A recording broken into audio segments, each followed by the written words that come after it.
Baik, Assalamualaikum warahmatullahi wabarakatuh. Selamat siang Bapak-bapak sekalian. Siang. Oke, jadi di sini saya berdiri ingin mempresentasikan tentang bisnis model kanvas saya, yaitu e-Compost Hub. Nah, apa sih e-Compost Hub ini? Jadi e-Compost Hub ini adalah konsepnya layanan yang membantu mengubah sampah dapur menjadi kompos secara mudah dan bersih.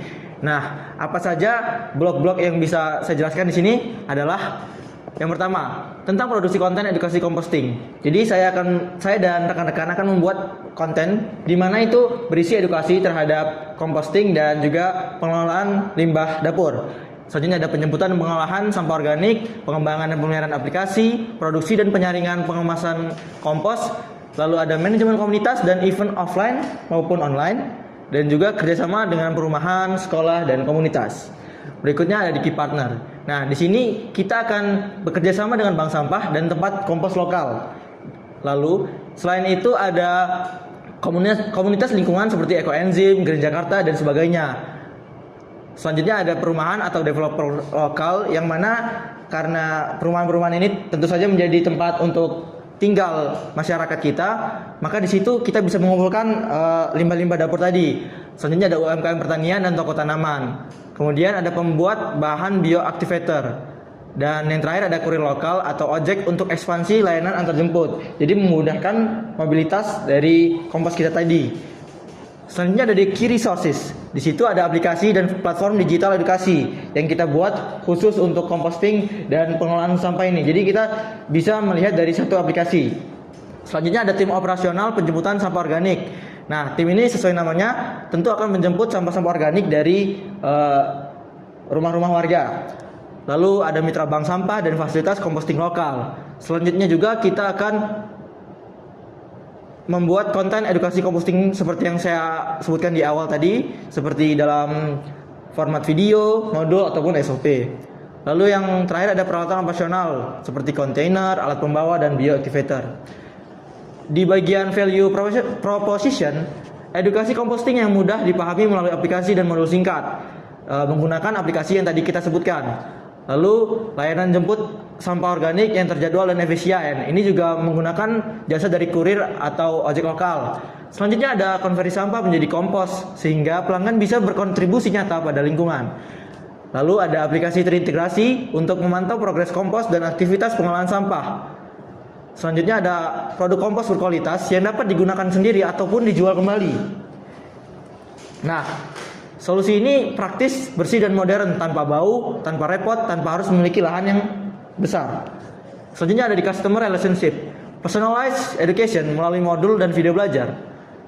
Lalu ada customer support via nomor WhatsApp atau in-app chat. Lalu ada community building dengan grup belajar, dengan event tanam bersama ataupun kelas kompos misalnya. Dan ada reward system yang berbasis gamifikasi. Jadi seperti di game ada poin-poin dari aktivitas daur ulang sampah dan juga tentu saja ada keuntungan yang kita berikan dari poin-poin tersebut. Lalu ada layanan berlangganan yang nyaman dan otomatis. Berikutnya ada channels. Di channels ini kita tentu saja menggunakan aplikasi mobile untuk edukasi dan pemantauan, media sosial dengan Instagram, TikTok, YouTube, dan sebagainya. Website resmi e-Compost Hub.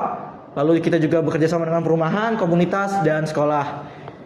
Selanjutnya dengan event lingkungan dan workshop urban framing. Dan kemitraan dengan marketplace untuk penjualan kit ataupun kompos.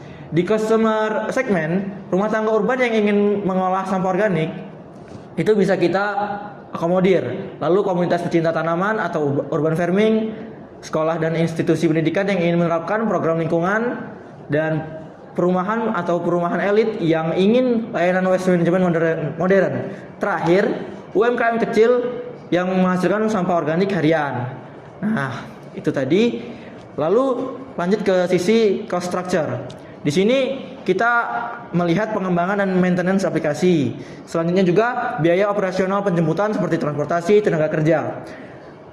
Dan biaya pengelolaan kompos seperti lahan, bioactivator, dan alat produksi. Selanjutnya ada pembuatan konten edukasi yang kita lihat cost-nya tadi.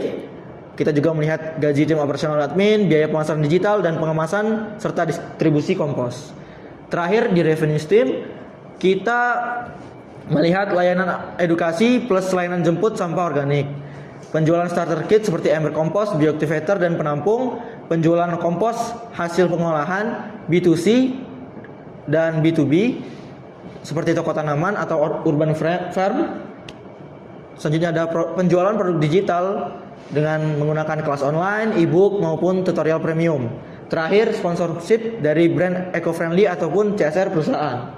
Nah, dari presentasi ini kita bisa melihat bahwa sebenarnya ini sangat-sangat berpeluang besar, mengingat kita semua saat ini dalam era di mana penting untuk menjaga keberlanjutan, terutama di lingkungan kita sendiri. Nah, itu tadi mungkin presentasi yang bisa saya berikan kepada Bapak-Bapak sekalian. Mungkin jika ada yang ingin ditanyakan bisa angkat tangan.